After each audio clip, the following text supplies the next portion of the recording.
The news arrived like a cold wind. Harvard University, a name known across the world, found itself in an unfamiliar place. The U.S. Department of Homeland Security under the Trump administration had made a stunning move. It revoked Harvard's ability to enroll international students. Thousands of students, more than a quarter of Harvard's entire student body, were suddenly at risk. Their dreams, their studies, their futures, all thrown into question by a single government decision. The university, a place of learning and tradition, felt a tremor of profound instability. This action did not come from nowhere. Donald Trump had a history with Harvard. He had previously supported legal challenges against the university. These challenges questioned how Harvard used race in its admissions process. The Supreme Court had already struck down affirmative action in college admissions in June 2023. Many saw that decision as a victory for conservatives. Now, this new move felt like a direct consequence, a clear escalation in a growing conflict between the administration and elite higher education. Harvard was reeling. The university quickly stated, without its international students, Harvard is not Harvard. This was not just about numbers, it was about identity. International students bring diverse perspectives. They enrich graduate programs and contribute to vital research. The thought of losing them was a blow to the very idea of what Harvard stood for. The administration immediately filed a lawsuit, hoping to fight back against this sudden, disruptive order from the government. A federal judge offered a small temporary relief by blocking the DHS decision for now, but the order was not permanent. The fight was far from over. The old certainties were fading fast. The news from Harvard did not stay confined to Cambridge, Massachusetts. It spread quickly like an anxious whisper through the corridors of other elite universities across the country. Institutions like Stanford, Yale, and Columbia watched with a growing sense of unease. They understood that Harvard was not an isolated case. If Harvard could be targeted so directly, so boldly, then they could be next. The feeling was one of shared vulnerability. What was happening to Harvard felt like a warning shot. These universities have significant international student populations and champion diversity and inclusion initiatives.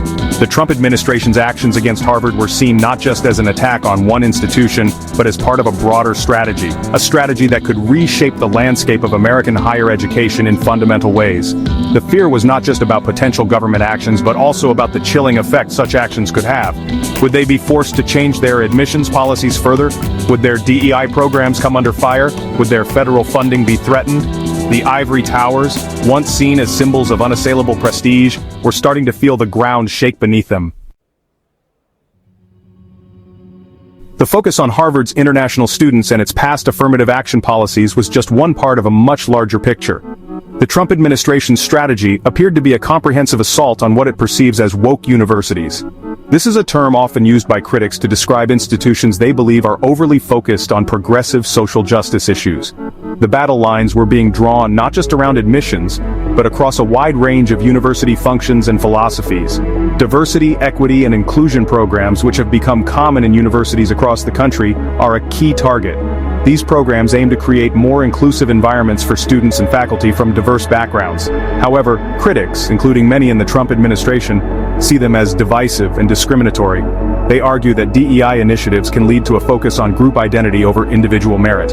University endowments, often vast sums of money accumulated over decades, are another pressure point. These endowments support scholarships, research, and university operations. However, their tax-exempt status has come under question. Federal funding, a lifeline for much university research, is also being wielded as a potential lever of influence.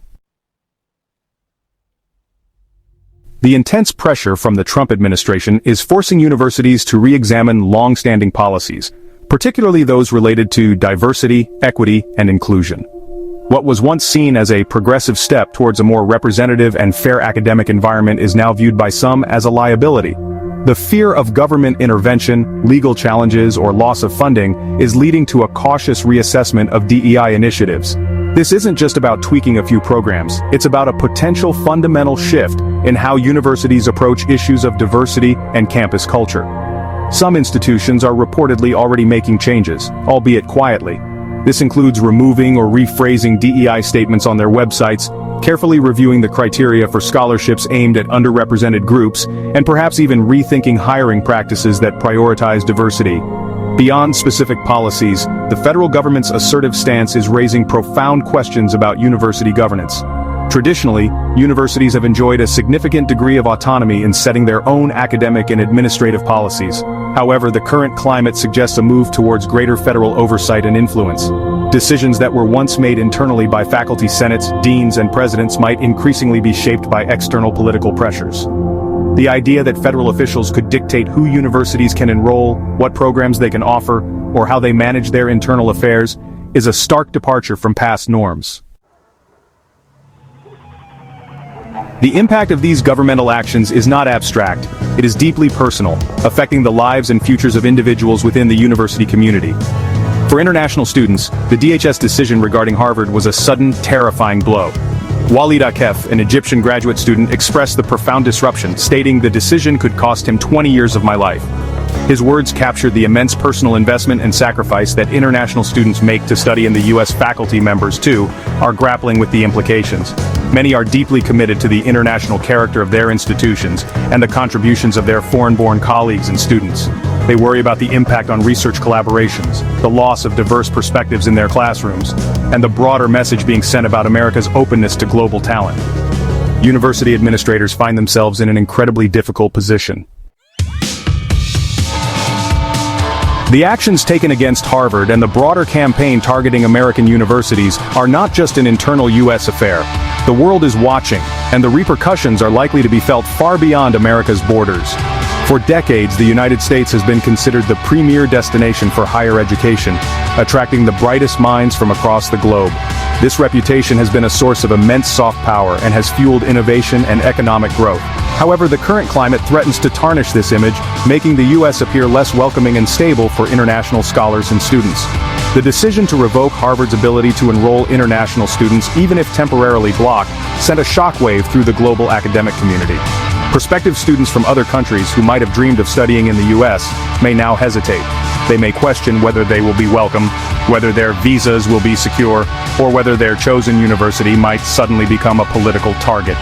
This uncertainty could lead them to consider alternatives in Canada, Europe, Australia, or Asia, diverting top talent away from American institutions.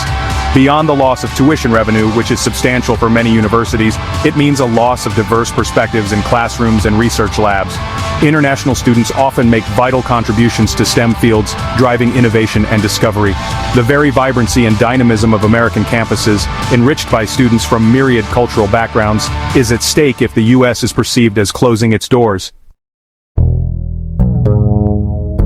The future for American higher education looks increasingly turbulent. The current trajectory, marked by direct government actions against prominent universities like Harvard, suggests a period of sustained pressure and transformation. More lawsuits are almost certainly on the horizon, both from universities challenging government overreach and from groups seeking to dismantle policies related to diversity and affirmative action. These legal battles will be costly and time-consuming, diverting resources and attention away from core educational missions. Donor pressure is also likely to intensify. Alumni and philanthropic organizations hold significant sway over university finances and sometimes policy. As universities become focal points in the culture wars, donors with strong political views may try to leverage their contributions to influence institutional direction. There is also the distinct possibility of new federal legislation aimed at reshaping higher education. Depending on the political climate and the outcomes of future elections, Congress could enact laws that further regulate university admissions, endowments, federal funding eligibility, or accreditation standards. The path ahead is uncertain and fraught with challenges.